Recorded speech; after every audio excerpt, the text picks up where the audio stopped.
Let's do a little more Plotinus, shall we? Following up on the last video, introducing the concept that the body is in the soul, not vice versa. Let's be introduced now to the concept of non-physical place. Plotinus says, we are in the fourth Aeneid, third tractate. Now comes the question of the soul leaving the body. Where does it go? It cannot remain in this world where there is no natural recipient for it. And it cannot remain attached to anything not of a character to hold it, etc. If it does contain any such alien element, it gives itself with increasing attachment to the sphere to which that element naturally belongs and tends. The space open to the soul's resort is vast and diverse, etc. And the law decrees also the intensity and the duration of the suffering, while it carries with it too the lifting of chastisement and the faculty of rising from those places of pain, all by power of the harmony that maintains the universal scheme. Souls body bound are apt to body punishment. Clear souls, no longer drawing to themselves at any point any vestige of body, are, by their very being, outside the bodily sphere. Body free, containing nothing of body, there where essence is and being, and the divine within the divinity, among those within that such a soul must be. If you still ask where, you must ask where these beings are. And in your seeking, seek otherwise than with the sight, and not as one seeking for body. Now, I could just leave it at that with almost no explanation other than what we're dealing with here is a non-physical concept of place. And Plotinus isn't explaining it to us because it's not that easy to do that. What he is he's trying to train us to understand it. This is one of those concepts in philosophy that takes some training to understand. Here's a brief, I don't even know if this is the right way to describe it, but it's probably close enough. Let's go with this one. Here's a brief training exercise in learning to think of this. Think of, if you know enough Leibniz, think of Leibniz and his non-physical concept of place. But think of Einstein, where we think of space as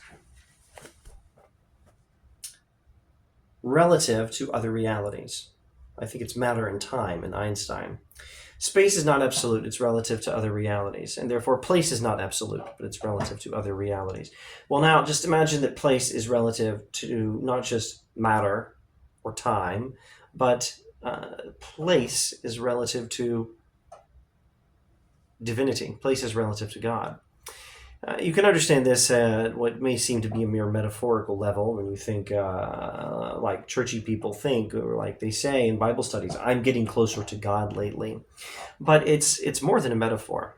And if we just learn that it is more than a metaphor, maybe we'll have made some progress. But we have to have training to understand it, to understand what this is that's more than a metaphor. Now, Plotinus, what do we have here? Where does the soul go when it leaves the body? The space open to the soul's resort is vast and diverse, meaning after the soul leaves the body, there's a lot of different places it might go. The difference, he says, will come by the double force of the individual condition and of the justice reigning in things. No one can ever escape the suffering entailed by ill deeds done. The divine law is ineluctable, carrying bound up as one with it the foreordained execution of its doom, etc., etc. Well, I think he's talking about punishment after death for bad behavior in life, particularly if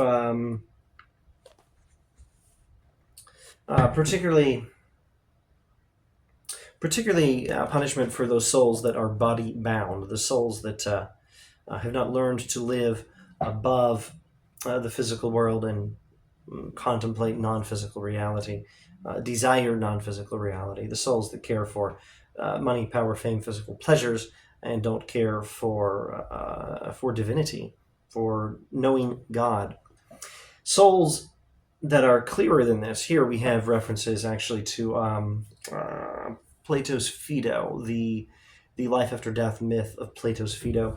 Clearer souls leave physical realms entirely, and they go up to God. So if you want to ask where does the soul go after death, and you understand we're talking about that sort of thing, don't ask the where question in the wrong way. Ask where divinity is. Ask where those beings are, the divinity beings he talks about. I'm not going to stop and review this again and give my rudimentary account of it, but the one, divine mind, soul, capital S soul, universal soul. Ask where divinity is if you want to know where the soul goes after death. Now, here's something I will say. Don't ask where a non-physical reality is and expect a physical answer. Don't say, where is God to a religious believer. Don't say, where are the divinities of whom Plotinus speaks. Don't say, where are the forms of which Plato speaks, and expect an answer that describes a latitude and longitude on the surface of Earth, or somewhere out in space outside of the planet Earth, but still very much within physical space. Don't expect a physical answer to a question like that. Instead, learn to understand space in relation to other things. Learn to understand possibly even physical space in relation to non-physical things. That's, I think, one of the lessons of Plato's cave analogy, but no more on that topic for now. I have pointed to the concept and to some training exercises and to some remarks of Plotinus, or at least one training exercise and some remarks of Plotinus. I've not conveyed the concept of non-physical place in this video, as far as I'm aware. At least know what you do not know.